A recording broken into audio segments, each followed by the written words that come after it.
Welcome back to Boruto Anime Review. This is episode number 71. This is reviewing the 71st episode of Boruto Naruto Next Generations. The Hardest Stone. That's what's called, right? The world's most hardest stone. This episode is noteworthy for the first appearance in the show of Okanai, the third Tazakage. Great to see the guy. And looks like he hasn't really changed all that much, aside from the fact that because he's got much older, apparently his eyes got blacked out now.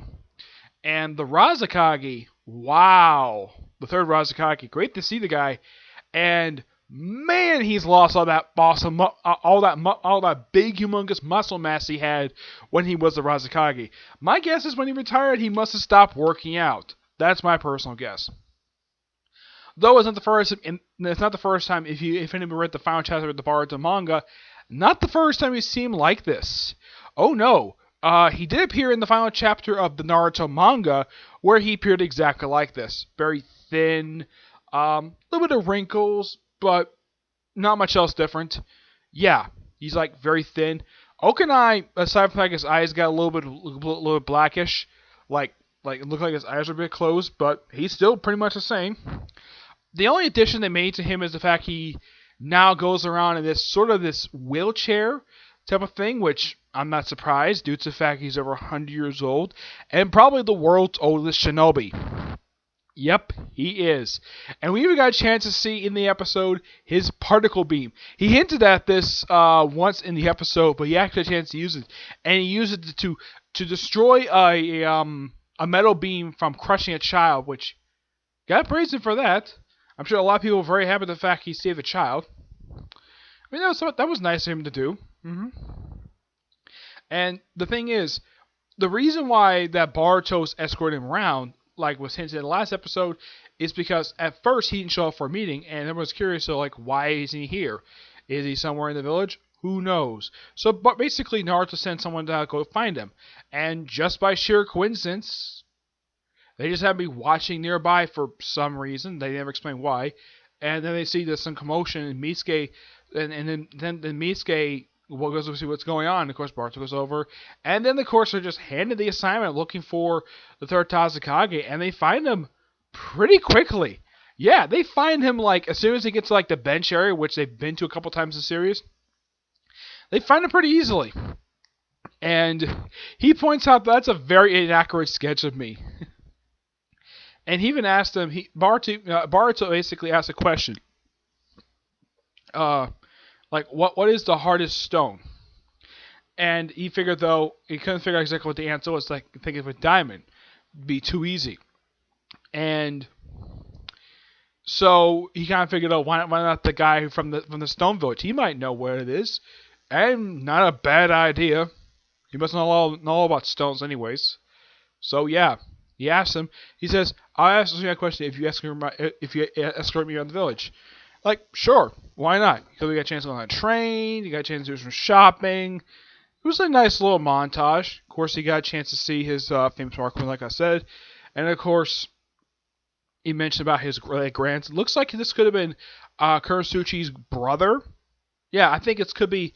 From what I can tell, it could be her little brother. Because whenever you see this woman, she's always really tall. Yeah. Though for some reason, because she's older now, because she's in her early 30s, she's allowed to show off one of her sexy legs. When she was younger, she wore regular pants. Yeah. Yeah, and just by sheer coincidence, this is not the last time. Now, she had also previously seen in the most recent chapter of the Boruto manga, her and Chotaro. Now, they do bring up the episode. They should have had this summit like right after they got back, but the villagers were all in chaos, so it made sense the fact they delayed it. And it only had been like a good 6 episodes since the Chunin exam arc wrapped up, and yeah, it seems like a pretty good time to have it. Got a chance to see Kakashi again. Great to see the guy. Though he didn't. Though the one thing I thought was really funny that he did is that they show him basically where he's like precision of a precise of peeling a tangerine, and even May the fifth Tazakage notes that, hey, you're pretty good at that. Yeah, from Kashi's perspective, he's got plenty of time because he's retired. Yeah. One thing I gotta note about Kakashi, he looked like he has aged one bit since he retired. Yeah, it's something though. I mean, it's been like 15 years since Fifth Grade Ninja War, of course, in story, and he's the one person who has not really aged much. I mean, he probably could be in his 40s by now. I'd say, actually, no, I think he probably is in his late 30s. I'd say, yeah, that's probably how old Kakashi is. Probably the reason why he still looks pretty much the same as he was when he was younger. I mean, he doesn't look like he has wrinkles on him, but it's great to see the fifth Tazakage, the fifth Tazakage. This is the first time since the Hidden Mist arc she's been seen. It's been a good almost, I think it's been almost 40 episodes since we last seen her. So it's been a little while, but it's great to see her. Mm-hmm. Yeah, Razakage, like I said, him and Okanai, first time they appeared in the series. Now we'll get to somebody is making their epic return. Someone will show up in the next episode. First time she's going to be appearing in this series.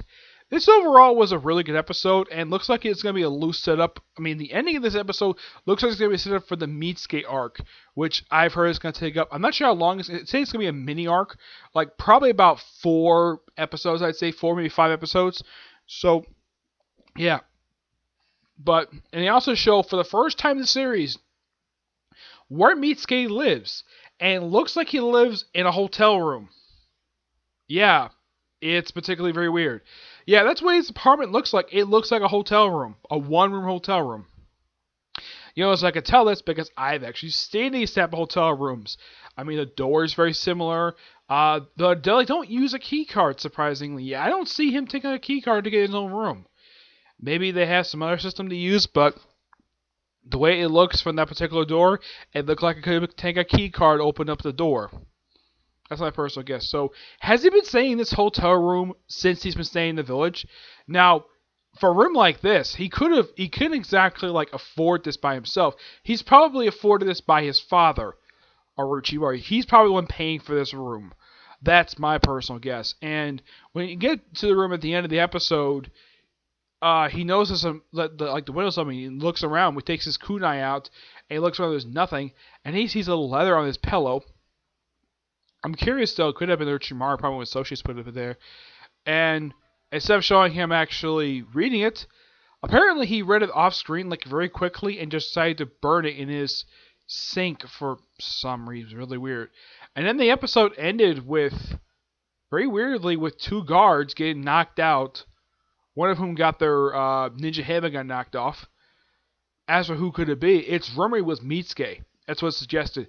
And next week's episode, she's finally going to show up in this series. Tsunade. Yep, Tsunade is making her first appearance in this series. I gotta say, it's about damn time. I've been wondering where the heck she's been. Though, from the image I saw of her, it looks like she's still using that jutsu. They're keeping herself smoking hot young, despite the fact she's probably supposed to be in her 70s. Yep. But this overall was a fantastic episode. Great little stand. This episode, despite the fact was a standalone episode, it was mainly set up for the Mitsuki arc, which is probably going to start in the next episode, episode 72. I heard a rumor it could have been started with this episode, but this one felt like a prelude. That's what it felt like to me. But yeah, not much else to say. Fantastic episode, okay? But that's really it for this episode. Stay tuned next week for episode number 72. Mitsuki's Will. That's going to be interesting. Yeah, it seems like that the way that this particular arc looks like it's going to be, it could be kind of similar to how Naruto ended part 1 of the manga and, of course, ended the original anime, kind of in a way. The Sasuke Uchiwa. It's very similar to that. Yeah, it's something that they're doing the same thing again, but having a similar beat they have from the original series, but having sort of something like the Sasuke Uchiwa arc with this one, though this one's not exactly everybody in a hurry rushing to go get the guy, but yeah, it's a mystery. And kind of like what it did with the first mission, where in the case of the original series, the Team 7's first mission took up a good, I think it was like 12 episodes, while in this series, the current Team 7, their mission took up about 3 episodes. Yeah, 3. A lot shorter. But yeah, next week, Mitsuki arc is starting up. And I'm definitely looking forward to that, okay? But to see you next episode. Bye.